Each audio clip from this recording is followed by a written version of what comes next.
So the whole goal when we originally conceived this is to make it as hands-off for the business owner or the individual client as possible. And we think we've done a reasonably good job of doing that. Hi, everyone, and welcome to another episode of the High Level Spotlight Sessions, where we showcase awesome marketers doing awesome marketing. Today, I am joined by Dave Kelly and Katie Bird of PosiRank. Dave is the co-founder and CEO. Katie is a senior manager of SEO, and PosiRank is an SEO platform and a service provider for agencies doing SEO for clients, but also agencies looking for a white labeled SEO provider. Thank you so much for coming on. Glad to be here, Chase. Thanks for having us. So 27 years in the SEO industry is not something you run across every day. Dave, talk to me about how you got started and what SEO looked like 27 years ago. Well, anybody that's watching this, the first thing they can probably determine by looking at it is I'm a lot older than they are. And I started doing this probably around 1994. There really was no SEO industry to speak of. I don't even believe SEO is an acronym. Back then. I don't remember who coined the phrase or when it came along, but there was no SEO industry per se. Search back in the early 90s or first half of the 90s was kind of like the Wild West, really. There were so many search engines that it's really hard to remember all of them. But, in some ways, people think today that SEO is so much more difficult. Maybe it is in some ways, but one thing people that are just getting into it today don't realize is we were optimizing for 10 to 15 search engines back then. That's really interesting. You don't think about it being fragmented because we all just, we live in this basically one or maybe two exactly engine really land. I mean, there's one for all practical purposes as far as when it comes to success or failure. Obviously, Google. Some of the ones you may remember, or some people may remember that some names were bigger than other. Alta Vista, Excite, Lycos. There was Web Crawler, Northern Light, Yahoo's directory, which lasted for quite a long time. Hotbot, InfoSeek, Ask Jeeves. There's a whole lot more that I've probably long since forgotten, but there was just so many of them. And basically, if you wanted to do well, you had to optimize for all of them because the dominance in market share from that era would be about 10 to 15%. So the big dog in town would have, I think Alta Vista probably was the top dog in the mid 90s, and they had about 14% market share. So if you only optimized for one search engine, you weren't going to do a whole lot. And now, was it just like when you put in the work to optimize for all them, was it just like gangbusters? It was, everyone, a lot of it was much more simple in the way that there was very strict keyword densities and things of that nature that search engines were looking for that have kind of gone by the wayside. But, that's kind of like, that era is kind of what led to the cloaking technology and some of the black hat tactics, because it really was not possible to build a single website with what we now call white hat that would be optimizable for everybody. So people started making different pages for different search engines. And it's not that they were trying to necessarily trick them, but to deliver optimized content for those search engines. And that's really was the original premise of cloaking, and which took off in the 90s and later became black hat and got associated with trickery. But it really wasn't intended that way. It was just a means of delivering what the search engines of those days were looking for. And there were so many of them, you had to do it. Otherwise, most things start out with great intent, right? And then it started out with great intent. It went to hell in a handbasket pretty quickly. And then, along came the 10,000-pound gorilla in 1998, Google, who had a better idea. And, within a couple of years, the other search engines were dropping like flies. And, within, I'm guessing by the year 2000, we were down probably to 5 or 6 that were even mattered. And they all quickly started gravitating to doing what Google was doing, trying to change their algorithms. And they were playing catch up, but it didn't work. I mean, I think I don't remember exactly when, but the early to mid 2000s, it was really one game in town. Yeah. I remember when Google had like 8% market share. People were like, oh, well, they probably won't do anymore. Then it's 12%. Then the next month it's 15%. It just And then it's a household name. Everybody's like, yeah, I remember all the jokes. And can you believe like people are saying Google this and Google that. it wasn't now it's a word unto itself. Yeah. Back then it didn't exist. I mean, I can't say when Google came out, I thought they were going to set the world on fire. Nobody knew. Right. So, Well, at what point did you realize, okay, wait a minute, there's going to be a whole industry around this thing? When did SEO become a thing that you were like, okay, we're gonna focus on this? It was in the mid to late 90s. I mean, it took off once I started doing it. It's kind of it's a funny story how I got into it. I had always built websites. I came from a background in computer programming, COBOL, RPG, Fortran, and that kind of thing. And so coding HTML was not a big deal for me. And I just built websites for fun before that. And I built a website about the Three Stooges just for fun. I hand coded the whole thing.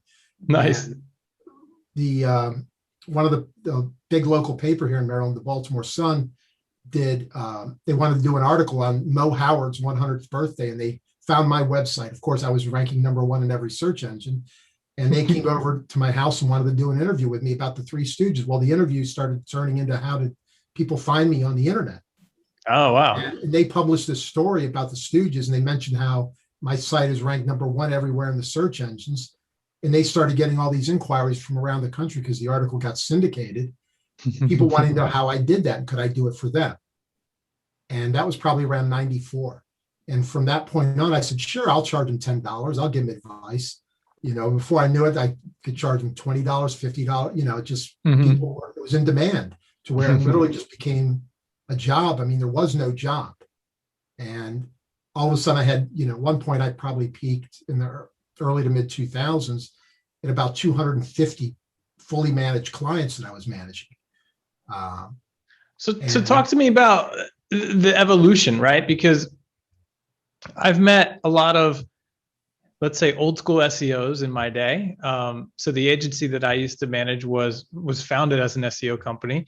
So I met a lot of the people who had been in it way before me. And a lot of them I found they weren't up for the changes, right? It sort of got to a point where they were like, it used to be easy. It used to be this. And now it's evolved into this crazy complex game of cat and mouse. It's not for me anymore. It sounds like you embrace those changes. And did it get exciting for you to figure out the new ways and the new factors that rank things? It's still exciting, which is one of the reasons I'm still sitting here doing it at age 64. I like doing it. I mean, a lot of people have retired or gotten out of it. I mean, I just choose not to. I could be sitting up on a ski hill in Vermont somewhere, which I do a lot anyway, but I'd rather be doing this. It keeps me going. And no, I kind of embrace the changes. In fact, I think in this industry, if you don't try to look 2 or 3 years down the road, you're setting yourself up for failure. Because if you say, well, I figured it out, no, you haven't. You got to be looking at, you got to look at Google's patents and things that they've applied for. I mean, so many of the things that Google has done through the years that surprise people, they told you they were doing it 3 years before they actually did it. And, the information is out there. You just have to as we're going to see, I think Katie has some slides that we're going to go through. And I saw like some tweets in there that made me smile because, I remember those days of hanging on every Google employee's every public word. And, he said this at the last conference. Did it mean this or did it mean that? And there's so much nuance in trying to read in between those lines to stay ahead of the game. I always found looking at their actual legal filings and patent filings was probably a better way to approach. Makes sense. Their long-term intent was. Sure. Because they had to be very detailed in those. And I'm not saying I understood everything they were trying to do, and a lot of it was Greek, but they kind of gave away the farm for the most part. I mean, but it was boring reading. But I'll tell you, some of that stuff fruitful results, I'm sure. Some of it was hundreds of pages long. You couldn't read it all. You'd fall asleep. But yeah, they did, and they still do, more or less tell you what they're going to do down the road and where they're going. Well, so at what point did it become PosiRank? PosiRank was kind of PosiRank kind of evolved from what I had done in the second half of the 2000s. I did client-based SEO work till about 2005. And at that point, I had enough of doing it because I was mostly working by myself for the most part. Mm-hmm. 16-hour days were getting challenging and I needed a break. And I took a couple of years off where I pretty much just let the AdSense sites roll in. And, Sure. I had 15,000 AdSense sites at one point. That's a lot of Wow. AdSense sites, but it was easy. And I just figured that would carry me through a couple of years. And in the late 2000s, I was a founder of a company called Linkvana, which is a lot of people probably have heard of it. It's not around anymore, but it was based on some of the techniques that I developed around the turn of the century for link building for my clients, which has kind of evolved into what we now have commonly come to be known as guest posting. Mm-hmm. I had a large network of actual real blogs with real content on them that I built, and they were good. I mean, they weren't junk. And I had them all on different servers, different IPs, and I would basically put content on those blogs and link to my clients' sites long before anybody else was really doing it to any great degree. And Linkvana kind of came out of that idea. And I co-founded it with a friend of mine. We met at a conference one day and we were talking about it. And I said, I got this idea. And he was more the marketing guy. And we kind of brainstormed it and we launched Linkvana. I believe it was in 2007. And it did really well. It was the only thing out there like it at the time, where we let people access our blog network. Now they would just call that a PBN. Mm-hmm. And, it's probably, PBNs can still work, but they're not what they once were. You got to be careful.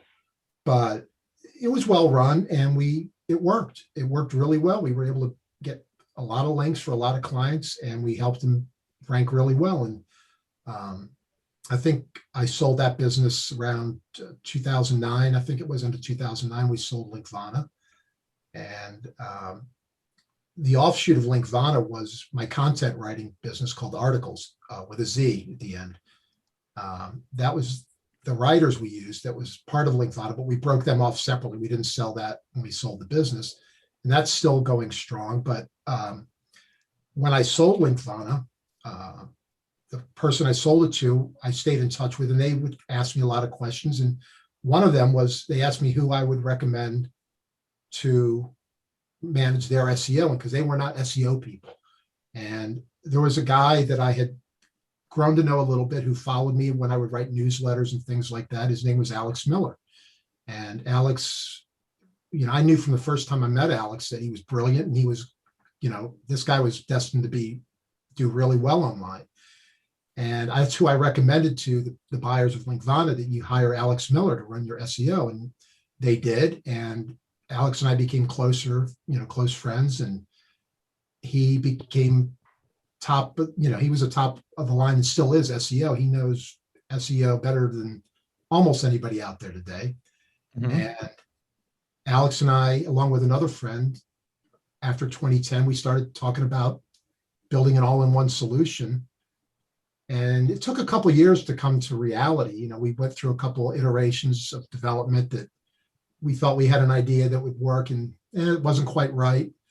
And then it just took a while of a little bit of planning and laying out our ideas, some trial and error. And around, I think it was in 2012 is when we went live with PosiRank. And there's a lot of people that do it now. There's other agencies that are similar, but we were one of the first to offer the full scale packages like we do now. I didn't invent the concept or anything like that, but there wasn't as much competition for that back then. Well, it's a challenge. And Katie, let's hop into it, because I think when, having sold SEO and managed teams operating SEO packages, first of all, knowing what to do is obviously something that takes years of experience and tons of knowledge and all that kind of stuff. But then packaging it together in a way that a customer can understand. I always remember that being a major challenge, right? And especially if you're doing it on behalf of somebody else in a white label fashion. It's like getting everybody on the same page as to what's going to be done, how it's going to be delivered, the timing of the results, all that kind of stuff, I felt like was a huge part of the challenge. You've got people on your team who are obviously very smart, and they're kind of like, just let me do what I do. I know how to do it, and the rankings are going to go up. And you're like, yeah, but that's not good enough when you're dealing with clients. You know what I mean? Like, I can't tell them we have a nerd in a cave who's going to work some magic and, just keep paying us for a couple of months until it kicks in. So talk to me, Katie, about, the platform and the programs that you guys offer. Well, we do have some of those nerds in cages, I'll say. Have some of those in the background. But yeah, there are some people that are better talking to clients and communicating, what to expect, setting the expectations with SEO. That's the number one thing, is setting expectations. So it's not a 30-day process. It's not a 60-day process. So we work with people to decide, what are your keyword targets? And then we see, so if you want to rank for weight loss, we have a much bigger project than if you want to rank for roofing in Asheville, North Carolina. So it's, we set our expectations out of that. And then we have the basis for any SEO campaign is high quality content, high quality backlinks. And I've learned over the years, so my first site was in the early 2000s, but I'm not quite as old as Dave. So let me just put that out there. But, I did a site that I will say it was not high quality content, not high quality backlinks. And it did really well up until about 2011. And there was Panda, and then in 2012 there was Penguin, and the site just was decimated. So it went from, that was also AdSense at the time, and it was close to $500 a day it was making before those changes came in. After, so this was like, just a steady slowed down. It went down to about $3 a day.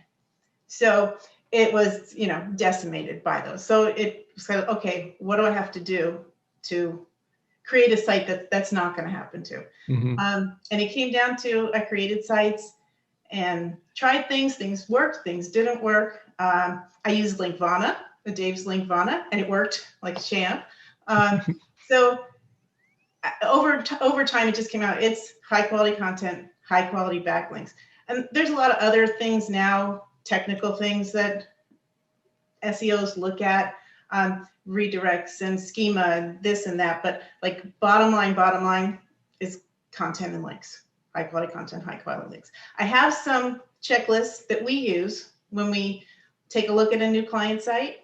And so I can just walk through those. I'll walk through them pretty quickly, and then if you have any questions, just stop. Yeah, no, I think this is a great opportunity to sort of shine some light into what goes on, right? I think a lot of our community who maybe they're lead generation specialists don't sell SEO, love the idea of selling SEO, love the idea of finding a white labeled partner, don't really have an idea of like what it all entails, Okay, yeah. So this is what we do on the back end. We have our client consult up front. We get all the information we need. We take that. This is the research that we do, and then we come back and say, okay, this is what we recommend. Build this content. These are the links. This is about how long we think it's going to take. So let me just share my screen. And this is our initial technical review checklist. Everything that we are using on this page are free, so anybody can do this if they want to do this for their own site or for client sites. Everything here is available. So the site http://status.io.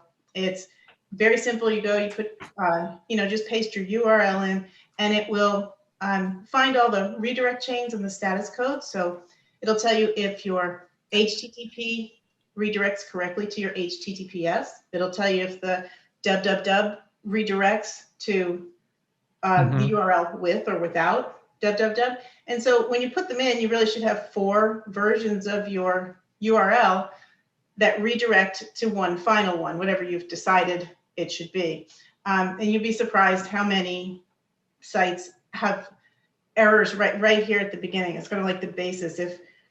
If Google comes and they find 3 different versions of your site, it's kind of like you're going to have to work twice as hard, and maybe you still won't get the same results. You need to. So we kind of list these things out. We don't fix these things for people, but we do point them out and say, okay, you need to fix this, this, this, this. And while they're doing that, we're working on the content, and backlink plan. Screaming Frog is another software. It's free to download. I think you can run up to 500 URLs with the free version. There's a paid version that can do more if you need that. But just pop your site in, it'll crawl through your site, and you can export then spreadsheets, and it'll tell you all the broken links, 404 pages, broken images, page titles, descriptions, H1s, H2, alt tags, everything like that. And then recently they just added the content section where they'll give you back a word count for the pages. So it's kind of a way you can quickly, a bird's eye view kind of the site to see. It's easy. You pull up the spreadsheet and you'll see, oh, these pages are missing titles. These pages don't have any heading tags. It's a really easy way to get an overview. And then, I remember Screaming Frog well, and I'll say if you're selling a website and somebody already has a website that you're replacing, run it through Screaming Frog, because I can remember disasters of building a whole new site, and then like 3 weeks later, it's like, hey, we used to have this page. It wasn't linked to in the navigation, but it was critical. And it's like, what? So Screaming Frog will tell you every page that a site has, and you can, go review it with your clients before you move on. Yeah, you'll find everything. There's all kinds of great things you can do with Screaming Frog now too. So the last one is the Google's Rich Results tool, and it tests the schema. So, and I'll show you an example later on. It looks at the site, it'll come back and tell you, yes, there's schema, or no, there's not. If there is, it'll show you what's listed there, so you can see if it's set up correctly. So like for a hotel, you would have different schema than you would for a plumber, different fields and things like that. So it lists it out on the page. And real quick, let me see if I can remember this correctly. Schema is a specific formatting of information you put into the code that tells Google things like, what type of business is this?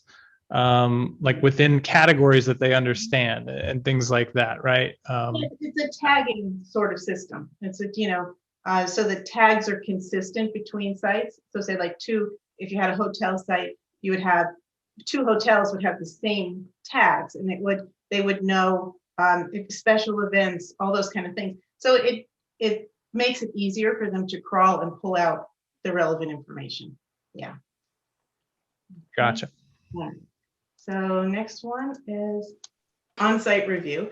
And a lot of these, some of the things, they overlap between the checklists, and there's just really no way around that. When you pull information for one thing, you may be able to use it on another one. So on-site review, the most important things here are we make sure that they have Google Analytics and Google Search Console installed on the site. There's just so much valuable information we can get. Even if we have to install it new, let it run for a week, we can still get, find what keywords they're showing up for in top 100 results, those kind of things. If the site is getting traffic, most popular page, those kind of things, it'll help you create the strategy going forward. The priority pages is probably the next one, and that would be identifying the pages that the client, or if it's your site, that you would like to rank. So if you're selling a specific product, you may have 10 pages on your site, but there's really one that sells that product. So that's the one you want to focus on. Or services pages for a service business, say a roofer. He may say, well, I do roof repairs and I do roof replacement, but roof replacement is where my money is. So we'll focus on roof replacement first. So kind of prioritizing the pages that we want to work on. And then do a review of those pages to see do they have valuable content. When we look at the competitor sites, how does the content compare to the competitors? Do they have keywords on the page? Do they have H1 headings? So all the whole structure of, looking to see what's there and what's missing. We look at internal and external linking at this point, just kind of to see if there are a lot of sites that just don't do any internal linking at all. And it's a really valuable part of the equation, but it gets left out a lot. So it's just kind of something we note at this point. And then site speed, again, 2 free tools, GT Metrics and Page Speed Insights. And I like to run things through both, because they'll tell you, The results will vary big time, right? Yes, they do. And it'll give you the page load time, but then they also both will list out what is slowing your site down. So it'll show you if there's specific images that are taking a long time to load, or if there's some JavaScript code that's not running correctly and weighing things down. So you can then take those, share that with your developer, and a lot of times we see really nice decreases in page load time if you address the things that are coming up for you. Let's see, make sure they have an XML sitemap. And then the last one, the site operator search, is just to go to Google, type in site, S-I-T-E, colon, and then your HTTPS, your domain, and you'll get back a list of all the pages that are indexed in Google search engine for your site. And it's an easy way to just do a really quick scan, and you find things like thank you pages. If you sign up for something, it takes you to the thank you page. A lot of times those are indexed. I've seen people's PDF downloads, that they're giving away a free whatever. Those get indexed, image attachments, all kinds of things that don't need to be in there. And so we point those out so people can set those things to no index, and they'll eventually fall out of the index. Let's see. Then we move on. And I know this is quick, so I do have, we do have checklists that we can download or we'll send to them after. Cool. So the content analysis, we do keyword research, and I noted a blog post here on Ahrefs. They list out 10 free keyword research tools. So again, something you can do for free. Then take your keywords and we pop them into this app. It's app.samuelschmidt.com, and it's something he's created is called Through, T-H-R-U-U-U, I think. And what it does, it's free, and it scrapes the top 10 results for any specific keyword. And then you can download an Excel sheet that'll tell you that it lists out the titles, descriptions, H1s, H2s, H3s, number of words, how many images on the page, and the alt text they're using for the images. And when you get it all, together like that, it's quick. You can scan the list of the titles, compare it to the title of the page that you're trying to rank for that keyword. Compare your headings, compare how many images you have. And a lot of times the biggest one we find is the content, a site that we're starting with might have 200 words on the page, and we search on that keyword and somebody has a 4,000 word guide to something. It's like, okay, we're not going to be able to compete with the page the way that it looks right now. So, which is an interesting point. And that was sort of fascinating to me when I had a conversation with our lead SEO, where it was like, it's not a lot of people just think, oh, there's this gold standard for every search, and you need to figure out what Google's standard is, and that's the game. And it's like, no, the standard is different for every search. It's Absolutely. A game of correlation. Yes. How does the page you're trying to rank compare to the ones that already do rank? Which I thought was like, wow, that's okay. That's a whole different sort of mindset. Yeah, and that also that taps into a little bit on the keyword research, that analyzing keywords for searcher intent. So it may be a keyword that's in your market that describes your product, and it has a lot of searches, but the people that are searching maybe are just looking for information. They're not going to buy, or they're looking to do something themselves, create something themselves, and not buy your product. So it's like you have to weed those keywords out. So you looking at the high intent keywords, and then yes, comparing it to the results that Google is returning for those searches. They're pretty much telling you, this is what we think is relevant for this topic. And so it's a game of see what someone else is doing and do it better, create a better page, create a more valuable resource, those kind of things. So we create a list of content to be created. And then I think backlink analysis is usually we kind of doing this at the same time we're doing the content analysis. And I didn't find any free tools we use Ahrefs. We also use SEMrush. I think Ahrefs has a 7-day 7-day, $7 trial. So if you're doing this for your own site, just get in there and grab the trial. So put your site in, get back the backlink profile, put your competitor sites in, get their backlink profiles, and then you're going to compare. So you're looking at the domain rating of the sites that you have links coming to you from. So if your competitor has links from really high authority sites, like maybe say like Inc. magazine or Entrepreneur, things like that, and you don't have anything like that, well, you need to get some. Different things like that. And sometimes even analyzing the profiles, you can find ways to get backlinks to your site that you didn't know about. Look, they're getting a lot of backlinks on their images. What kind of images do they have? Maybe they have a chart or an infographic that's really popular. So those are things you can recreate on your own site, but again, try and do it better so you can get those, the same kind of sites linking to you for that. When you're reviewing the backlink profiles, you also want to look at the anchor text and anchor text profiles, ratios, kind of comparing the links that are coming back to your site, the links that are coming back to the competitor sites with, do they have a lot of branded backlinks? Do they have a lot of exact match keyword? Do they have, what are the links they have? And then you want to get your backlink profile to line up. You're not looking to match exactly, but in line with. So if the people that are ranking high for your keywords, say you look through and the average, okay, these guys have 65% or more branded backlinks. I only have 20% of my links branded.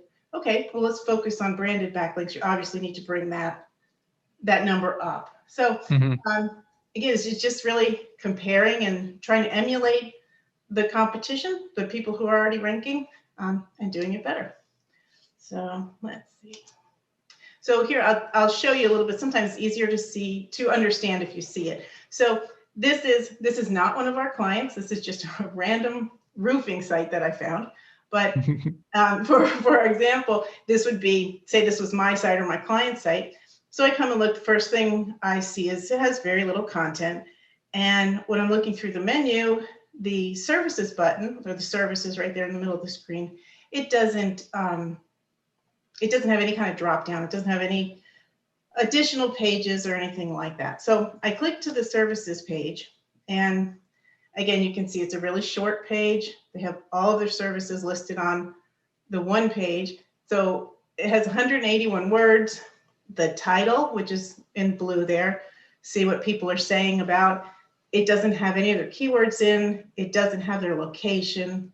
We look in the HTML, the back end, and they don't have any heading tags at all on the site. And then the structured data, that's the schema. And for this site, it looks like they did attempt to put some schema, but it's not been implemented correctly. So this kind of, I would look to say, okay, this is a mess. We're kind of starting from scratch here. So then go out and find the competitor site. And here's an example of it done well. So the services menu, they've broken their services out into individual pages. And so this is their roofing repair page. So all this content devoted just to roofing repair. They also have in red at the bottom there is the it's FAQ, which Google loves, any kind of question and answer format. So almost 800 words. They have their title, they have the keyword roofing repair, and then they have their locations: Marion, Delaware, Marysville, Ohio. So that's all optimized. They have one H1 heading, 5 H2s and 1 H3, which is perfect setup. And then here's an example showing the schema, the different kind of things. And this actually, for this site, there was more, couldn't fit it on the slide, but it gives, the name of the business, their location. It goes on and gives a phone number, what the services are, all that kind of stuff. So it just laid out exactly how, in the best way for Google to crawl it and understand what it's about. So there's a reason why they were ranking well for roofing repair. They served up the information the way it was supposed to be served up. Okay, so then that's kind of the research part. And then we move on to content and what kind of content do we have to create. So this is just pulled right from Google's search rater guidelines. And they're looking for pages for users. Make your content valuable, make it user-friendly. Don't design it for the search engine, design it for the user. No tricks, like Dave said, people used to do a lot of tricks, no tricks, and make your content unique, valuable, and stand out. These are the things we look at when we're trying to make content recommendations. What can we create for this site that's going to make it stand out? What's going to make it more valuable than the other sites in this same space? And so this is the type of plan you could put in place for, say, this local roofing company. The first thing I would go for is creating those service pages, and roof replacement, roof repair, commercial roofing. Grab the number of words, kind of as in when you see who's ranking, how many words do they have? What kind of content is it, and what topics does it cover? And you can pull all of this straight out of that spreadsheet that you download from the Through app. This is all provided for you there. So really easy to just kind of niche it out into and lay out a content plan. And most times people can't implement everything at one time. So we'll just pick away. We'll do that. That's why we did the priority. So take the priority 1, what's your most valuable service? Let's work on that page first, and work our way. We just, depending on how big of a site it is, we just work our way through the content plan that way. And go ahead. No, that's okay. I was just going to go on to the backlinks. So kind of like the last piece of the equation. And these are the kind of backlinks that this is what you would consider high quality backlinks. Backlinks from within content. So not in a footer, not in a sidebar, not, there are some web designers who put their name in the footer of every site that they create. Yes, it's a backlink to your site, but it's not a high quality backlink. It doesn't, it's not a contextual link. You want it to be from in the content, and this is what the last bullet there is. It should be either branded or topic relevant. So you want to convey, Google is looking at the anchor text to figure out what the content's about. You want your links to come from different kind of sources, some blogs, news stories, press releases, directories. There are other versions, depending images, things like that. You want, if you are out there looking for links, building backlinks, you want your backlink profile to appear as much as possible that it was just organically created, that everybody linked to you naturally without you sending them an email and saying, hey, I've got this, please link to me. So you want to have a wide range of domain authority links coming back to your site.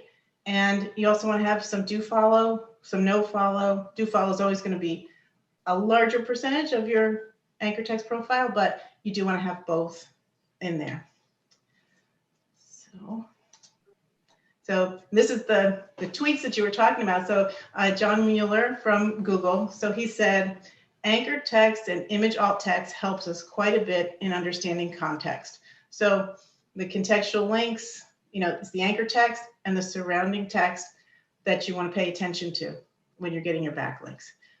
The other tweet here says, most links provide a bit of additional context through their anchor text. So they're telling you here, at least my interpretation of what they're telling you here is anchor text is important. And then this would be a sample of the type of backlink plan you could put in place for this local roofing company. You'll see there a range of domain authorities, a press release, which would add in different kind of sites. So mostly on this one, you're going to have authority sites. This is some guest posting and some press releases. The target URLs are not all going to the homepage. There are some internal service pages that identified as priority pages that we're linking to. And then the anchor text is different, some form of branded, branded and keyword, combined. So, but always different. always different. So this is just from we have a wide range of clients that we work with. And this was a very small budget client in a very, very niche market. And their market actually doesn't have a whole lot of searches, but within 12 months at their $300 a month budget, they were able to capture the vast majority of the searches in that market. So they were very, very happy with the increase in traffic, although it doesn't look like a lot, going from 108 keywords to 162 keywords. That's pretty much all there were for people searching for what it is that they sell. So that was just content and links. There's another one that, sorry. Here's another one that is, this was personal injury law firm. And again, much more competitive than the previous one, much higher budget, but we added, they already had some content on their site that was good. We added a bunch of really high quality content, including questions and answers. Just really, it was, I think they even had a guide, maybe like a 5,000 word guide added to their site. And their traffic went up almost 51% in 3 months. So, and then it continued on to grow as they continued adding and as the links started to produce results. The links kind of a delayed reaction on the when you link building. Google has to find that link and has to crawl it, follow it to your site, crawl you, and then make the adjustments. So content generally will have a much faster results than the link building. So this was something that I found that the search engine optimization market is predicted to grow from 50 billion to 103 billion in the next 4 years. So this was an amazing stat that it came across, and it is a great time to be in the search engine optimization. We're providing search engine optimization services. It's a booming market. Absolutely. So I think this is that was a great example of how to sort of demystify SEO services, right? I feel like a lot of business owners are hesitant to purchase SEO because of the way it's pitched. It's like, you give us money every month and we'll make your rankings go up. And business owners, that's not enough. It's like, well, how? Like, oh, don't worry about it. It's very complicated. No. If you break it down in a process like this, right, especially when you know how to get the reports, you're going to come back and say, there's a bunch of technical stuff on your website that's wrong. Here's everything that's wrong. That needs to be fixed. Here's how you compare content-wise to the people that are ranking above you, right? They all have way more words on that page that you want to rank against them. They all have, H1s, this amount of H1s and this amount of H2s, and they all have this amount of images and da-da-da. So all of that needs to be changed on your content. And then you get into backlinks. And I think you pointed out that it's not just about getting links. It's about the authority of the link, the anchor text, the ratio of how many of the anchor text mention your brand versus not, all these kinds of things. But you can easily show that to somebody and a business owner can understand. Oh, okay, I see. The people above me all are doing it this way and I'm not. Now there's this long list of things that I can understand that need to be changed. And now you've got a plan, right? It's like, okay, well, do you want to spend $20,000 a month and we can get this all done really fast? Or do you want to, break it out over the course of a year? But I think most business owners can understand the work needs to be done. And it sounds like that's the way that you guys sort of approach. Now, you mentioned $300 a month, which is a very reasonable number when we're talking about a monthly SEO retainer.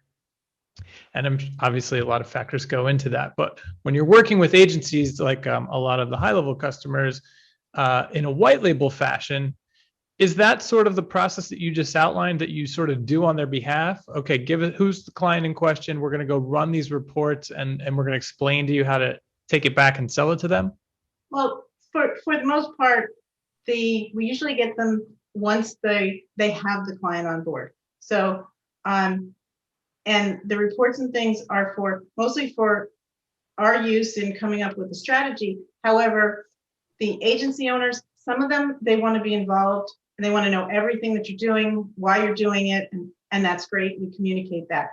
Some just want to be 100% hands off, and they say, I'll just pay, you do your thing, send me a report at the end of the month, show me the links that you guys built and the content you put on the site. So it can be, it's really, there's no cookie cutter type of, this is the package that you get for, $500. This is your $2,000 package. We don't do that. It's everything is, it depends on the site. It really does depend on what they need, how competitive the market is. And if, if the site is a personal injury attorney and they can only spend $500 a month, they have to understand this is going to be a really long process. And of course, we can't guarantee any results, but in your market, the budget is generally, and then we'll give them a number. This is what your competitors are spending. If you want to compete, you need to be here. So the smaller budgets are generally individual site owners, and we do work with them too. So it's just really whatever's needed for that site and what the site can afford, what the site owner can afford. So Mike, who does our consults, he goes through, share your URL with him.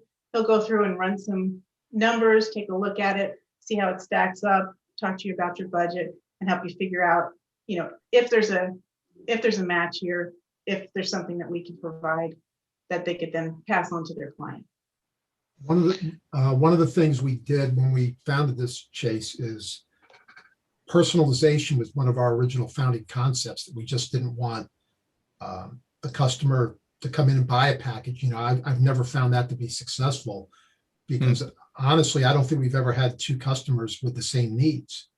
Right. And if you sell somebody a cookie cutter approach, you're already assuming you know what they need, and you've never done the analysis. And while some people do sign up and they come in and they buy something without ever talking to us, more often than not, that doesn't work real well unless they're really come to it with a set of skills and they understand everything.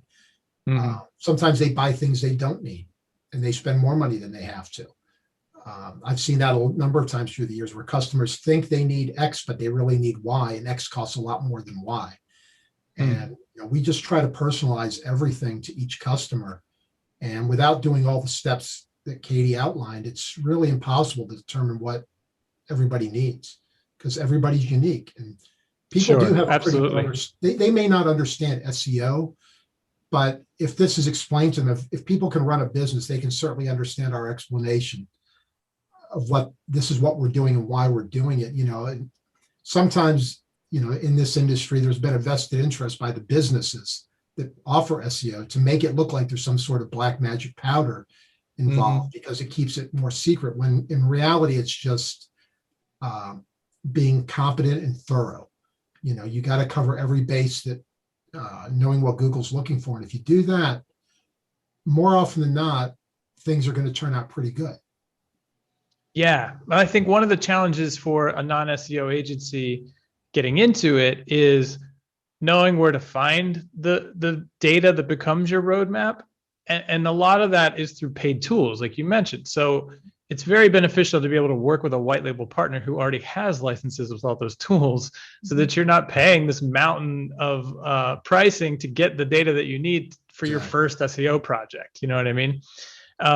Tell me more about PosiRank, the platform. How does the platform that you built make it easier holistically to run SEO? Well, it's interesting, because we have some customers that literally never log into our platform. They'll sign up. They spend most of the time either on calls or chat with our account managers. And those are the customers, I wouldn't even want to offer an opinion as to what they think of our platform, because they never look at it. They want to do it verbally and communicate. And our account managers usually deliver a customized plan for them every month, that they'll call them, they'll speak to them, say, here's what we're thinking of doing, here's your results. And so they don't generally use it. Our higher end accounts are the ones that use the platform the least. They deal more with a one-on-one type of relationship with Katie and some of our other people. The lower end clients, it's a self-serve platform if that's what they want to do, where we try to explain every product and service, what it does. We offer, it's not free, but it's almost free, what we call a campaign architect, that for just a couple dollars, they can come in and sign up and ask us to recommend based on the information they give us, what we would recommend for a 3-month package. And that's very much geared towards the low end client. We're not charging $300 for it. I think, what does it cost, Katie? $7? Yeah, it's $7. $7 to order a campaign architect.